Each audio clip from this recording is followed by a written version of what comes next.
Blanco Brown, what's up, man? Man, everything.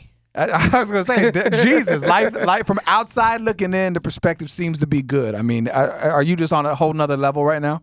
It's straight blessings. I feel like I'm on the same level, but I got way more people around me with positive energy. That's such a good thing, bro. Energy around you is everything. I truly believe in it, bro. Like when you meet certain people, I don't know about you. I'm the type of person, I'll meet someone and then I'll kind of analyze the people around them because I'm like, all right, this is the type of people you keep around you. This is the type of energy that's around you. Because if you have the wrong people, you can go down the wrong path super quick. I used to be like that, but sometimes I find people around me that ain't no good, and I hope people not judging me based upon other people.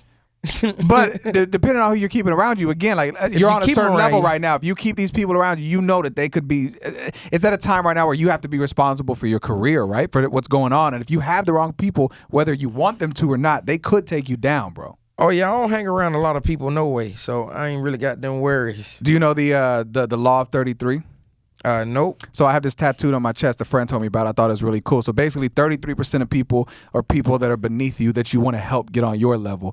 The other 33% of people are people that are on your level that you vibe with. Everything's cool. The other 33% of people are people that are above you that you look up to, aspire to be like, want to succeed like them. And then you're the 1%.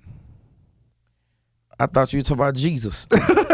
Maybe Jesus is the 1%. We'll throw him in there. 33. There you go.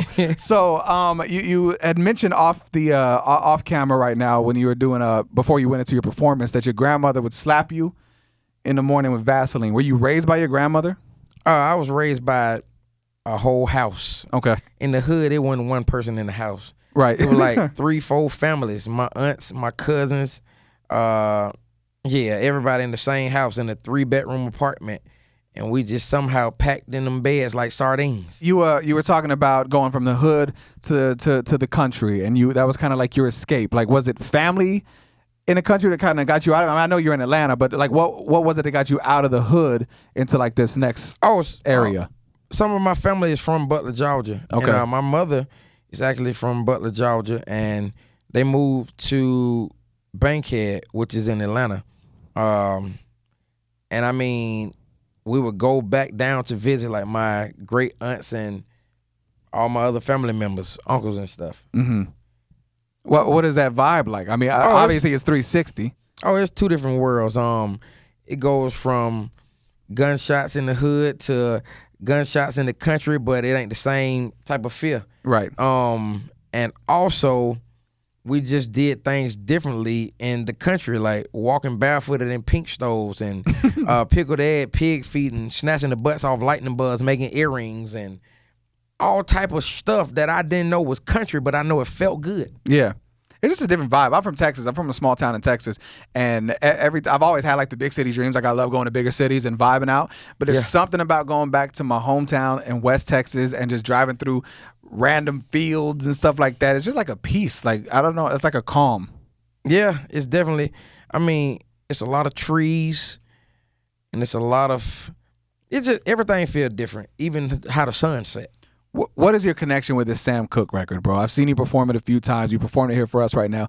That song, every time I hear it, whether it's on TV or whatever, I want to cry. It's something about that, not in a bad way. I feel like it's just such a beautiful song. It's one of the few songs that truly I feel kind of touches on the heartstrings. What is it about that song that really connects to you? I mean, you just summed it up. I feel the same exact way when I hear the song. It's crazy, right? Yeah, how a song can truly have that type of an effect on you? Yeah, so it's like one of those feelings. And thankfully, I have, a gift of singing because I don't know what I would feel like if I couldn't sing that song. Dude, yeah. There's certain songs are there other songs like that really gets you? Like the only other one that really comes top of mind is the song from Wizard of Oz because my grandmother would sing it. What is that, Over the Rainbow? How's it go? Oh, somewhere over the rainbow. Well, my grandma would sing that as a kid, and so when I hear it, she raised me, and then she passed away. She was like my everything. So when I hear that song, right when I hear Somewhere, I'm like, oh, cut it. Like that's one of them ones, man. Are there other songs like that like really get to you? It's quite a few songs that get to me like that, but since you asked the question, I can't think of them right now. Of course, that's just how it works out, bro. Yeah. How long have you been doing music, like pursuing it as a career? I signed my first deal when I was 7. Damn.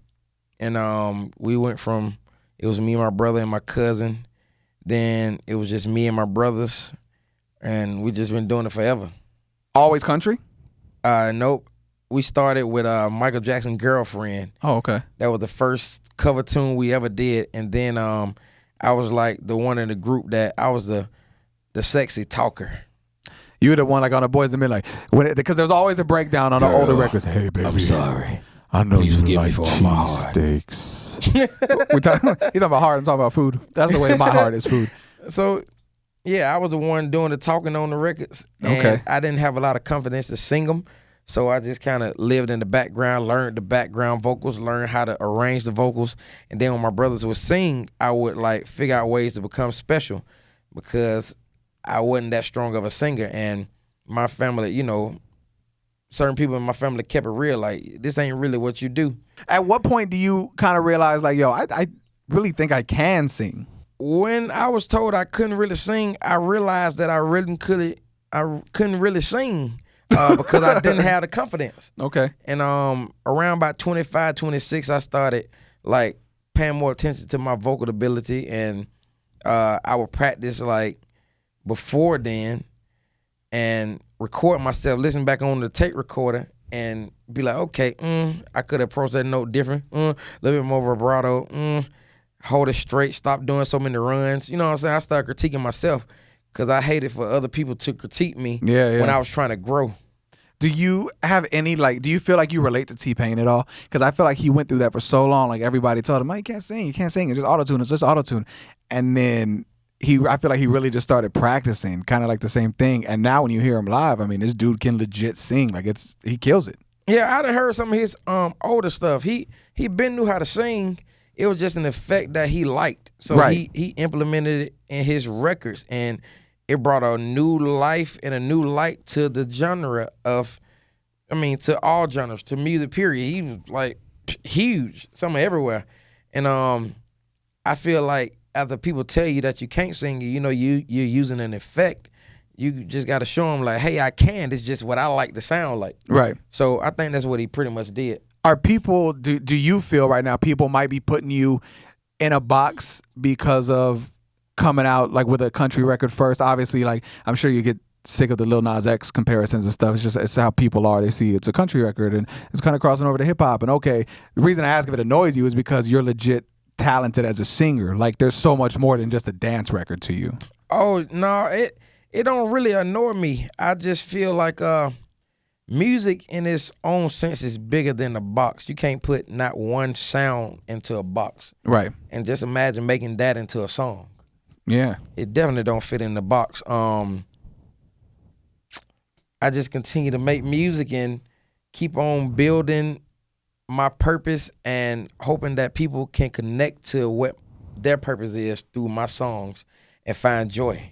Without a doubt. That's what it is. That's dope. I mean, especially right now too. We're at such a crazy time just in the world in general. And you turn on the news, nothing but negativity. So if you can escape and go to a club or just turn up a song in your car and feel good, I mean, that's all you can really ask for right now, right? Yep. I made the news the other day and I like got a little teary-eyed because, you know, it's still one of those things where you seen your friends dying and making the news growing up and feeling like you was losing a piece of yourself, and then to see myself on the news, it made me think, what if it went for this purpose?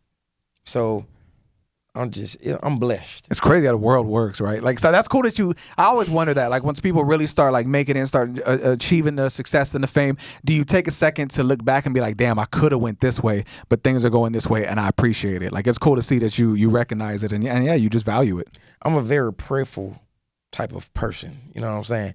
So I just try to listen to that voice in my head that tells me to do the correct things, because there's always that little voice that's telling you to not do the correct things. You got that little devil.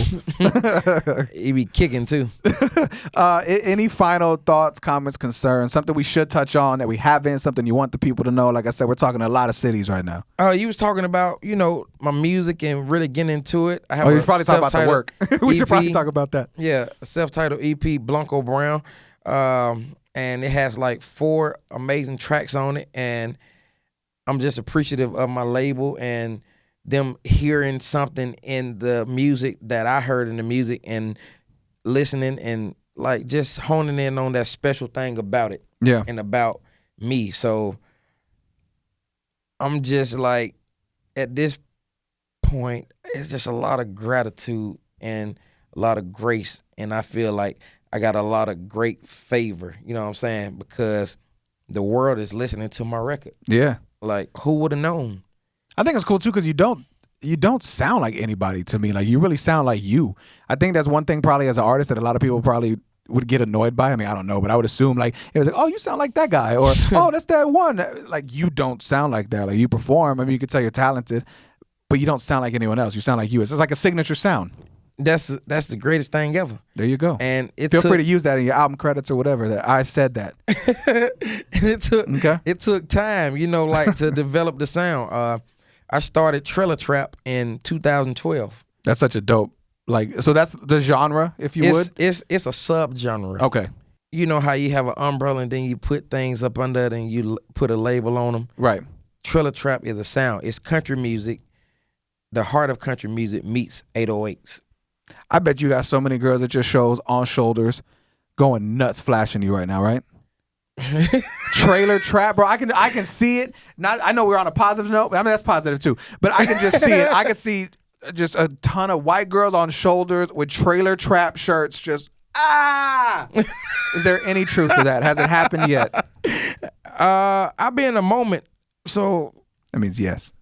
That means he's appreciating every one of them. No, I be in the moment, and when I'm performing, I really don't see a lot of crazy stuff. I just see a lot of smiles.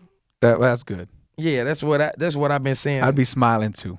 I'd be smiling too, man. So I'm gonna keep on, looking for those smiles in the audience. There you go. So get your smile on. The EP's out now, dude. I appreciate the time, and I'm glad I got to see the performance, and I just wish you continued success, man. Man, such a blessing. I'm trying to figure out why my mic ain't gold. Cause you got the watch, guys. If he wants to stunt right now, can we talk about it? He's wearing a Louis Vuitton watch, one of 13. How do you get one of 13 in the world? Read a lot of songs. I'm trying to figure out what my wrist don't look like his. Oh, but you got it. I seen the unboxing. He did. He saw the cue blow. He tried to put it on me. I saw the cue blow down one time, man. Blanco Brown, Tino Cochino Radio. Thank you so much. Smile. Blessings.